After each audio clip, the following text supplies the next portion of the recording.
Party ബന്ധം ഉപേക്ഷിച്ച G സുധാകരനെതിരെ ജന്മനാട്ടിലെ CPIM പ്രതിഷേധം. ആലപ്പുഴ താമരക്കുളത്ത് വർഗവഞ്ചനയ്ക്ക് മാപ്പിലെന്ന ബാനർ ഉയർത്തിയായിരുന്നു ശക്തിപ്രകടനം. ജി ഭുവനേശ്വരന്റെ രക്തസാക്ഷിത്വ കുടീരത്തിൽ നൂറുകണക്കിന് പ്രവർത്തകർ ഒത്തുകൂടി.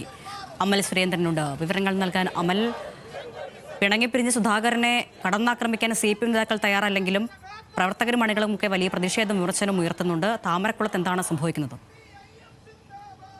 ആരുണ്യ, ഇന്ന് സുധാകരൻ താൻ സ്വതന്ത്ര സ്ഥാനാർത്ഥിയായിട്ട് അമ്പലപ്പുഴയിൽ മത്സരിക്കുമെന്ന പ്രഖ്യാപനം മാധ്യമങ്ങളോട് നടത്തിയതിന് പിന്നാലെ ആലപ്പുഴയിലെ പാർട്ടി നേതാക്കന്മാരെല്ലാം മാധ്യമങ്ങളെ കണ്ടപ്പോൾ അവർ പറഞ്ഞിരുന്ന പ്രധാനപ്പെട്ട ഒരു ഘടകം സുധാകരനെതിരെ ഏതെങ്കിലും തരത്തിലുള്ള പ്രതിഷേധ പ്രകടനമോ മറ്റോ നടക്കില്ല, അങ്ങനെയൊന്നും ഇപ്പോൾ ആലോചനയിൽ ഇല്ല എന്നായിരുന്നു.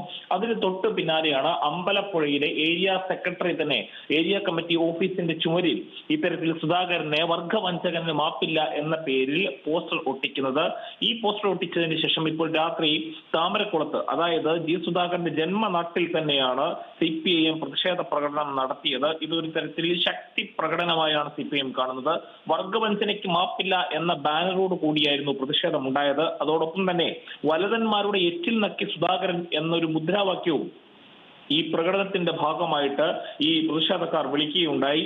പ്രത്യേകിച്ചും ഈ മണ്ണിനെ ഇനി കളങ്കപ്പെടുത്താൻ ഒരു പൊന്നു തമ്പുരാനെയും ഇവിടെ അനുവദിക്കില്ല എന്നതടക്കമുള്ള മുദ്രാവാക്യങ്ങളായിരുന്നു ഈ പ്രതിഷേധക്കാർ സുധാകരനെതിരെ മുഴക്കിക്കൊണ്ടിരുന്നത്. പ്രത്യേകിച്ചും സുധാകരന്റെ സ്വഭാവത്തിലെ മാടമ്പിത്തരത്തെക്കുറിച്ചെല്ലാം പാർട്ടിക്കുള്ളിൽ തന്നെ പലതരത്തിലുള്ള മുറുമുറുപ്പും കഴിഞ്ഞ കാലങ്ങളിലെല്ലാം ഉണ്ടായ ഒരു സാഹചര്യം കൂടി ഇപ്പോൾ ഓർക്കേണ്ടതുണ്ട്.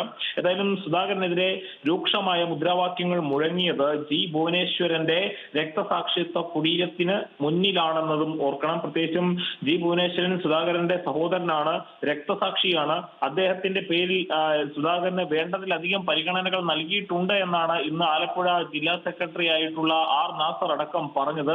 അങ്ങനെ പറയുന്ന ഒരു സാഹചര്യത്തിലാണ് ഈ ഭുവനേശ്വരന്റെ രക്തസാക്ഷി മണ്ഡപത്തിന് മുന്നിൽ വെച്ചുകൊണ്ട് നൂറുകണക്കിന് പ്രവർത്തകർ ഒത്തുകൂടി സുധാകരനെതിരെ മുദ്രാവാക്യം വിളിച്ചത്. അരുണ്യ, ഇത് വരും ദിവസങ്ങളിലും ഇത്തരത്തിലുള്ള പ്രകടനങ്ങൾ കൂടുമെന്ന് തന്നെയാണ് നമുക്കിപ്പോൾ കണക്കുകൂട്ടാൻ സാധിക്കുക. ശരി, അമൽ സുരേന്ദ്രനാണ് ആലപ്പുഴയിൽ നിന്ന് വിവരങ്ങൾ നൽകിയത്.